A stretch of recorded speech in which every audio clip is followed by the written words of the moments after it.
ਆਪਾਂ ਗੁਰੂ ਕਿਰਪਾ ਬੁਟੀਕ ਰਤੀਆ ਤੋਂ। ਜਿਵੇਂ ਕਿ ਤੁਹਾਨੂੰ ਪਤਾ ਹੀ ਹੈ ਕਿ ਗਰਮੀ ਬਹੁਤ ਜ਼ਿਆਦਾ ਹੋ ਰਹੀ ਹੈ ਹਨਾ, ਤੇ ਜਿਹੜੀਆਂ ਆਪਣੀਆਂ ਪਿੰਡਾਂ ਵਾਲੀਆਂ ਭੈਣਾਂ ਨੇ ਉਹਨਾਂ ਨੂੰ ਘਰੋਂ ਨਿਕਲਣਾ ਬਹੁਤ ਔਖਾ ਹੋ ਰਿਹਾ ਹੈ, ਕਿਉਂਕਿ ਦੇਖੋ ਗਰਮੀ ਕਰਕੇ ਉਹਨਾਂ ਤੋਂ ਘਰੋਂ ਨਿਕਲਿਆ ਨਹੀਂ ਜਾਂਦਾ ਹੈਗਾ, ਤੇ ਗਰਮੀਆਂ 'ਚ ਪਾਉਣ ਵਾਸਤੇ ਕੱਪੜੇ ਤਾਂ ਚਾਹੀਦੇ ਹੀ ਨੇ ਹਨਾ।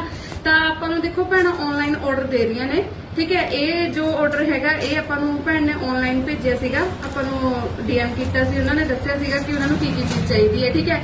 ਆਪਾਂ ਇਹ ਕਾਟਨ ਦੇ ਸੂਟ ਲੈ ਕੇ ਆਏ ਆ ਤੇ ਬਣਾ ਕੇ ਆਪਾਂ ਉਹਨਾਂ ਨੂੰ ਕੋਰੀਅਰ ਕਰਵਾ ਰਹੇ ਹਾਂ, ਠੀਕ ਹੈ। ਤੇ ਆਪਣੇ ਕੋਲ ਹੋਰ ਵੀ ਬਹੁਤ ਜਣਿਆਂ ਦੇ ਆਪਣੇ ਕੋਲ ਆਏ ਹੋਏ ਨੇ ਸੂਟ, ਜਿਹੜੇ ਆਪਾਂ ਨੇ ਆਨਲਾਈਨ ਬਣਾ ਕੇ ਮਤਲਬ ਉਹਨਾਂ ਨੂੰ ਕੋਰੀਅਰ ਕਰਵਾਣੇ ਨੇ, ਠੀਕ ਹੈ। ਤੇ ਜਿਵੇਂ ਕਿ ਤੁਸੀਂ ਵੀ ਜੇ ਚਾਹੁੰਦੇ ਹੋ ਵੀ ਤੁਹਾਨੂੰ ਘਰੇ ਬੈਠੇ ਸੋਹਣੇ ਸੋਹਣੇ ਸੂਟ ਮਿਲ ਜਾਣ ਤਾਂ ਤੁਸੀਂ ਸਾਨੂੰ ਡੀਐਮ ਕਰ ਸਕਦੇ ਹੋ। ਜੋ ਵੀ ਤੁਹਾਡੀ ਹੈਗੀ ਚੋਇਸ ਤੁਸੀਂ ਆਪਾਂ ਨੂੰ ਦੱਸ ਸਕਦੇ ਹੋ, ਆਪਾਂ ਤੁਹਾਨੂੰ ਉਵੇਂ ਹੀ ਸੇਮ ਬਣਾ ਕੇ ਦਵਾਂਗੇ, ਠੀਕ ਹੈ। ਆ ਤੁਸੀਂ ਦੇਖ ਸਕਦੇ ਹੋ ਆਪਾਂ ਇਹ ਪਲਾਜ਼ੋ ਸੂਟ ਤਿਆਰ ਕੀਤਾ, ਉਹਨਾਂ ਦਾ ਵੀ ਦੁਪੱਟੇ ਨਾਲ ਹੈ, ਠੀਕ ਹੈ। ਇਹ ਵੀ ਦੁਪੱਟੇ ਨਾਲ ਹੈ, ਸਾਰੇ ਸੂਟ ਦੁਪੱਟੇ ਨਾਲ ਨੇ, ਨਾਲ ਹੀ ਕਾਟਨ ਦੇ ਦੁਪੱਟੇ ਨੇ ਤੇ ਕਾਟਨ ਦੇ ਹੀ ਸੂਟ ਨੇ।